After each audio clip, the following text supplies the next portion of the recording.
प्यारे बच्चों, जैसा कि आपको पता है हमने साइंस का 5th चैप्टर जो है आपका बॉडी मूवमेंट उसको शुरू किया हुआ है और उसमें हमने इसका फर्स्ट जो ह्यूमन स्केलेटन है वो भी पढ़ लिया है और इसमें नेक्स्ट टॉपिक जो हम पढ़ रहे थे वो है आपका गेंट ऑफ एनिमल्स, जिसमें हमने फर्स्ट 2 जो हैं एनिमल्स जैसे कि इसमें दिया था आपका एक अर्थवर्म और दूसरा स्नेल के बारे में।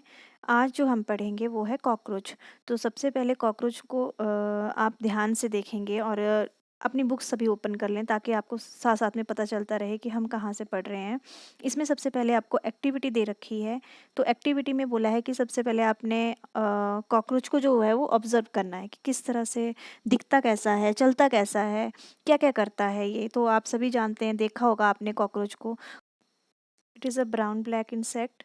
आप सभी को पता है कॉकरोच वॉक कर सकता है, क्लाइंब कर सकता है and fly also. It has 3 pairs of legs which helps it to walk, जो उसको चलने में सहायता करते हैं। साथ ही इसके पास इट कैन फ्लाई, ये उड़ भी सकता है with the help of 2 pairs of wings located behind the head. Cockroaches can not fly over long distances, ज़्यादा लंबी दूरी तय नहीं कर पाते हैं। साथ ही कॉकरोचेस जो होते हैं उनकी बॉडी और लेग्स जो होती हैं they are covered with the outer hard skeleton which is called the exoskeleton which help in the movement of the body, जो उसको मूवमेंट करने में हेल्प करते हैं। The movement of legs and wings facilitate by muscles near by them. तो movement करने में भी जो मसल्स होती हैं जो लेग्स और विंग्स को मूवमेंट करने में हेल्प करती है। तो इस तरह से जो हैं कॉकरोच जो होते हैं मूवमेंट करते हैं। नेक्स्ट है अब आपका इसमें बर्ड्स। बर्ड्स कैसे जो होते हैं वो मूव करते हैं, तो देख लेते हैं। Birds fly in air and walk on the ground. जैसे कि आप जानते हैं कि बर्ड्स जो होते हैं वो ग्राउंड पर वॉक भी करते हैं और एयर में उड़ते भी हैं। Hind limbs bones help the birds to walk and perch. Their body is adapted to flying. Their bones are hollow and light bones which make their body lightweight। इनकी जो बोन्स होती हैं वो हॉलो होती हैं और बिल्कुल हल्की होती हैं, नलीदार जिसको बोल सकते हैं हम कि नलीदार होती हैं, जिनकी बॉडी को उनको उड़ने में सहायता करती।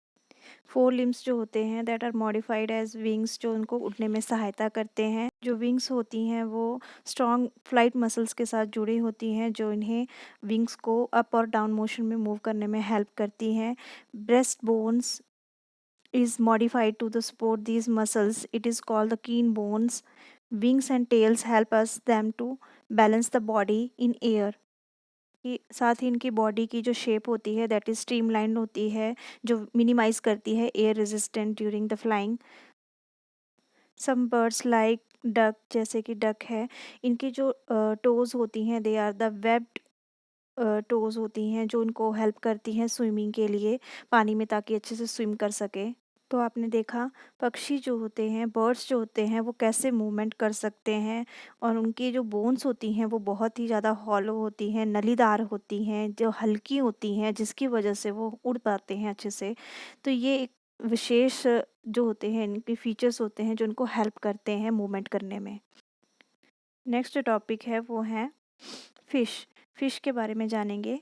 तो फ़िश के लिए आप देख सकते हो यहाँ पे सबसे पहले एक एक्टिविटी दे रखी है आपके लिए कि आपने एक पेपर से जो है बोट बनानी है और बोट जो है और फिर आपने बोट को पानी में जो है थोड़ी देर के लिए स्विम करवाना है और उसको पहले आप साइड से पुश करेंगे, फिर उसको आप उसके एक वन एंड से पुश करके देखेंगे और दोनों में ही अलग-अलग आप ऑब्ज़र्व करेंगे कि किस तरह से वो अच्छे से मूवमेंट जो है वो किस वे में कर रही थी। अगर आप उसको साइड वे में मूव करवाने की कोशिश कर रहे हैं तो वो किस तरह से मूव कर रही है। अगर आप उसको उसके वन एंड से उसको पुश कर रहे हो तो वो किस तरह से मूव कर रही है।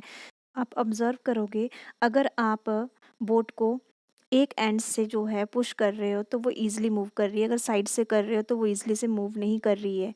तो ये जो एंड्स होते हैं बोट्स के, ये किस तरह के होते हैं, टेपर एंड्स बोलते हैं इनको। और इस तरह के जो टेपर एंड्स जो होते हैं तो आपने मछलियों में भी देखे होंगे, उनके भी एंड शेप्स जो होती हैं कुछ बोट्स की तरह ही होती हैं और दोनों तरफ जो बॉडी जो होती है, एंड्स जो होते हैं they are tapers and this body shape is called streamlined which is help to movement, जो इनको हेल्प करती है मूवमेंट करने में। आइए इसे हम एक वीडियो के माध्यम से समझते हैं कि किस तरह से ये मूवमेंट करते हैं। तो fish has a transparent eyelid and आप इसके बोथ जो एंड्स होते हैं they are taper ends, and इस तरह के टेपर एंड वाली बॉडी को स्ट्रीमलाइन बॉडी बोलते हैं, which is help in movement, जो इसको चलने में मूव पानी में मूव करने में सहायता करते हैं। आप देख सकते हो the skeleton of the fish is covered with the strong muscles during the swimming. Muscles make the front part of the body curve to the one and side and the tail part swing towards opposite sides. जो उसका one and होता है, जिस तरफ को direction को वो मुड़ती है, उसके अपोजिट उसकी टेल जो होती है वो कर्व में मुड़ी होती है, उसके अपोजिट हेड के बिल्कुल अपोजिट होती है, और इस तरह से ये इसको मूव करने में हेल्प करती है। दिस मेक अ जर्क होता है एक झटका and push the body forward. आप नीचे देख सकते हैं डायग्राम में भी कि किस तरह से इसकी जो मूवमेंट्स हैं ये दिखाई हुई हैं फिश की, कि इसका आप देखोगे तो हेड पार्ट जो है वो वन साइड को है, और उसका टेल जो पार्ट है वो कर्व जो बना हुआ है वो अपोजिट डायरेक्शन में बना हुआ है, जो उसको हेल्प करता है। This is help by the fins of the tail, जो उसको स्विम करने में भी हेल्प करता है। Fishes also have other fins on their body which mainly helps to keep the balance of the body and to keep the direction while swimming। जब वो swim करते हैं तो उनको डायरेक्शन जो है उसमें भी किस डायरेक्शन को मूव करना है उसको मूवमेंट करने में भी हेल्प करता है। साथ ही आपको पता होगा कि जो वाटर ड्राइवर्स होते हैं they wear fin like flippers on their feet, जो उनको पानी में स्विम करने में हेल्प करते हैं। तो इस तरह से फिशेस जो होती हैं वो मूव करती हैं पानी में।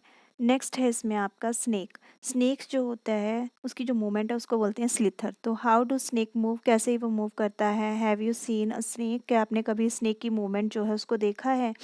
क्या वो सीधा मूव करता है, कैसे मूव करता है, तो आपने देखा होगा वो बिल्कुल कर्व्स में मूव करता है। And snake have a long backbone, they have many thin muscles. इसकी जो बैकबोन होती है बिल्कुल लॉन्ग होती है। Muscles also interconnected the bone, ribs and skin. The snake's body curve into many loops.